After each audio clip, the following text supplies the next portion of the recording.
Hello, this is Emmy. I wanted to wrap up books that I did in the March to April. And one of the most important, I'll cut the chase and talk right away about one of the graphic novels, Shark Summer. Right? It's a middle grade graphic novel, and it sort of now became a series that are about kids sort of exploring horror movie making, let's say. So it sort of has the roots into certain horror movies that are known. So this one is relating to Jaws, let's say. And the next one is following just one character, Elijah, and it's coming out in October 25. And I had an interview with Ira Marcks, just the other day, and it's going to be airing. So do follow up with the interview, because Ira was such a wonderful guest, and really, it was really a pleasure to talk to him. He tells a lot about this book and the upcoming book, and he says how he's trying to find what is deeper behind the horror story, let's say. And it's it is not a typical horror story, this book. You go into it maybe expecting that it's going to be something like that, but you actually find, like you do with a middle grade, you find some sort of treasure or idea behind it, let's say. So the wrap-up of the ending is really, I loved it. I didn't expect it going in, but I loved it. And it has a map. We also talked about it. It does have a map because Ira does like maps too. And the upcoming book is going to be, the seed of the horror story is going to be based on Shining, which I'm also very much looking forward to.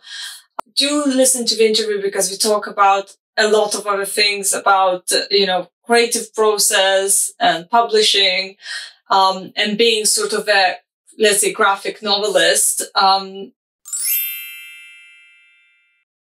The next thing that I read is I actually listened to the Graveyard book read by Neil Gaiman, which was now one of my favorite books, probably. Definitely don't regret picking it up. The voice is lovely. The retelling, let's say, as it is supposed to be like a retelling of a Jungle Book, but about the ghosts, let's say. It's about a boy who's being raised by ghosts, and he sort of lives around Graveyard with them. And the most amazing part of it was, it's very clean. It doesn't have too much unnecessary details or story plot, points that are not necessary.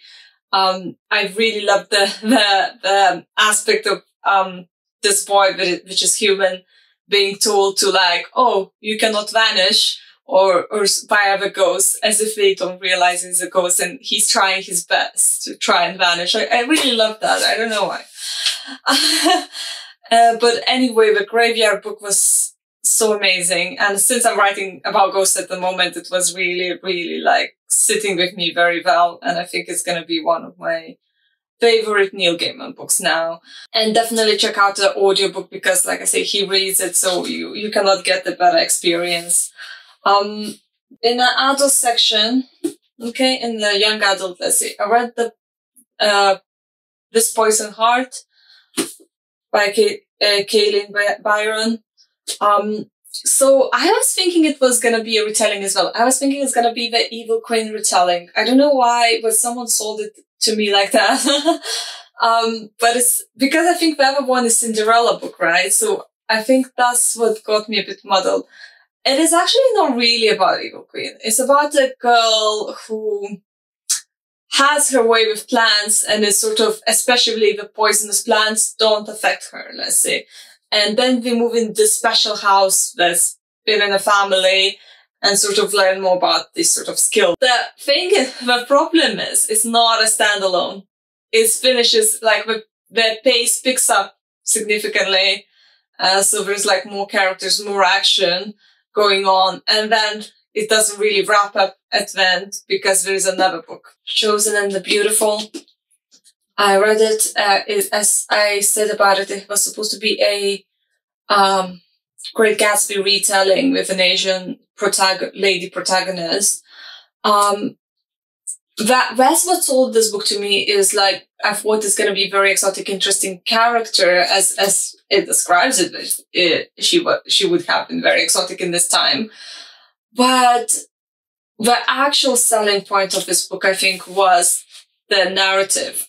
It was very beautifully written, and obviously the cover is beautiful as well. So it was really beautifully written, but I couldn't get in a character for a very long time, till at least half of the book, for me to actually start to understand and get into the character. So I think it wasn't actually like the blurb was selling the character more than the rest of it, I think. It had its good points. It's not my favorite, maybe would be the best way to describe it. But I'm so glad I picked it up because everyone was really talking about it and this was coming out. So yeah, it's something to consider. So I did the second part of, Trials of Morgan Crow, Nevermore. So it's called, Wundersmith, The Calling of Morgan Crow.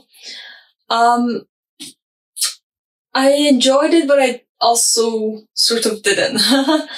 I think what it done for me is just gone in sort of ups and downs. So I had moments where I was very excited and then moments where I was a bit bored and then moments where I was very excited. It's not necessarily bad.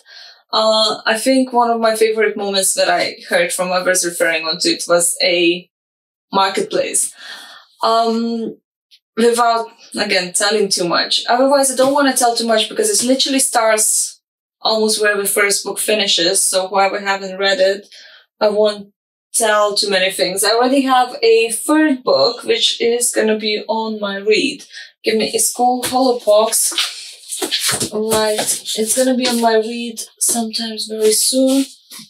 It's called Holopox and is Hunt for Morgan Crow. Oh, sounds interesting. So here we are.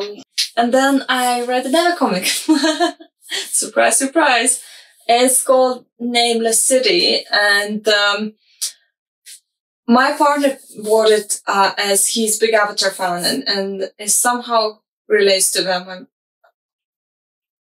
Right. Okay. It was like acknowledged by Avatar creators, it seems, on the front. But anyway, it's a story about the city that doesn't have a name because every time someone is taking over the city, they change the name. So whoever actually lives inside, we don't name it. And then there's an outside, the book was an outsider and they sort of, it's not like Avatar. It's not like Avatar. It's not like magical. It's much more that sort of political aspect of it being insider, outsider and different, let's say, colonies. It does have a similar vibe though. And I don't know, art is somewhat similar as well, I think. I definitely say it's not too bad, but I like magical stories better. So, and also again, it's only the first book. So it's not having as much intensity in this first book, I think, in the sense of the story. It's just starting to build up. That's what I believe. And,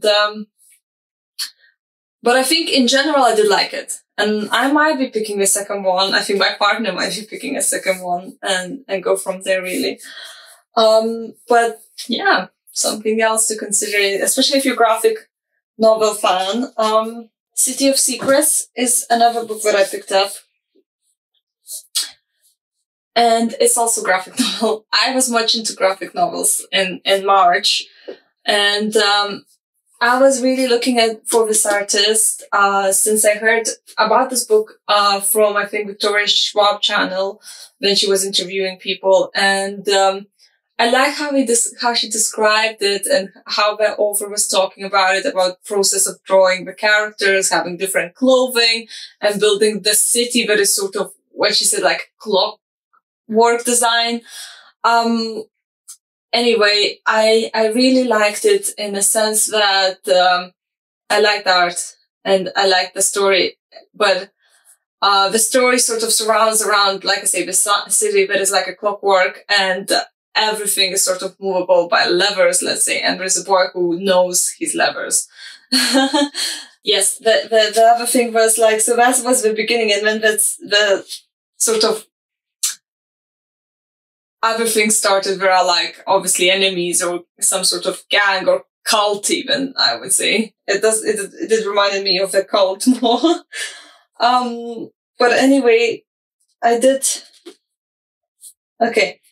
wrote down a syndicate and secret societies. So I do keep the notes in case I'll forget, because it was a little while since I read this. And the last but not least, I read The Rise of Kyoshi.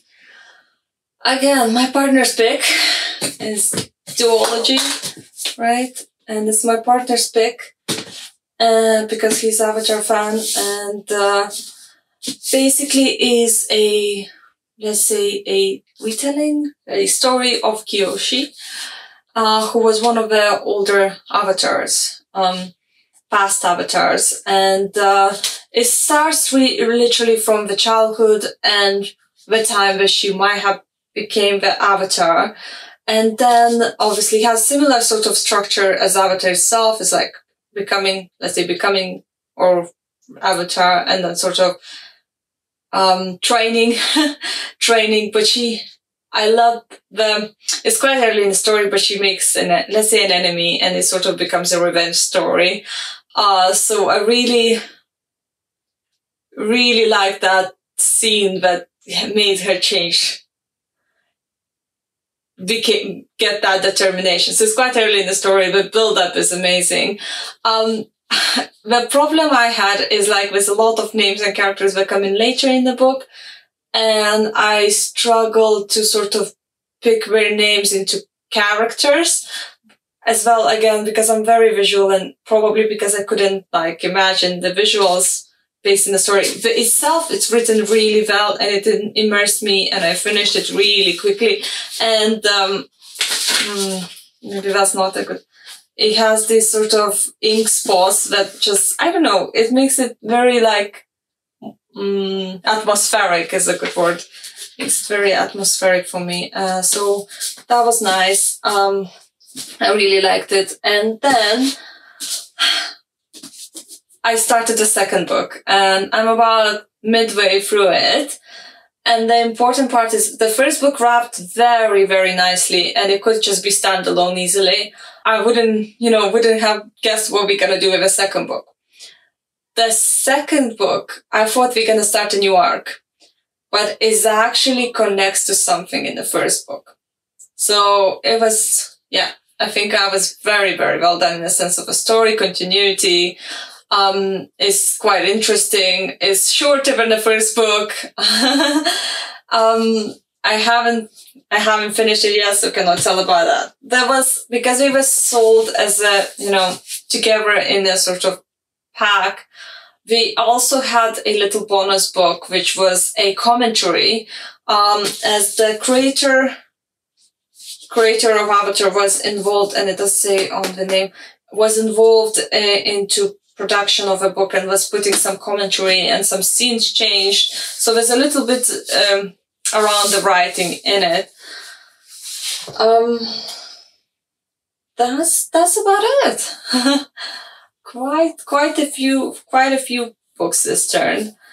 Well, thank you for watching, and this was quite a good amount of very good books among March and April. We're now going into, mid-April. So I think I will finish the Kyoshi second book and maybe start another book, but unlikely we'll be adding much more into April. But want to say there's quite a big selection of very good books these months. If you, read comics and you read stories based on comic stories, then, or, television stories, then it's definitely quite a big selection to consider, and middle grade as well. And again, if you're a middle grade writer and illustrator, or you're just interested, or a reader, you're interested in middle grade, definitely visit my interview with Ira Marcks and pick up the Shark Summer. And in October he has a Spirit Week coming out, and they're amazing, and he's an amazing person. So I think you should go and watch my video. And even though it's full of blunders and camera mishaps, so if you're not watching it for Ira, watch it for the blunders and, you know, first time interviews. But anyhow, it was lovely.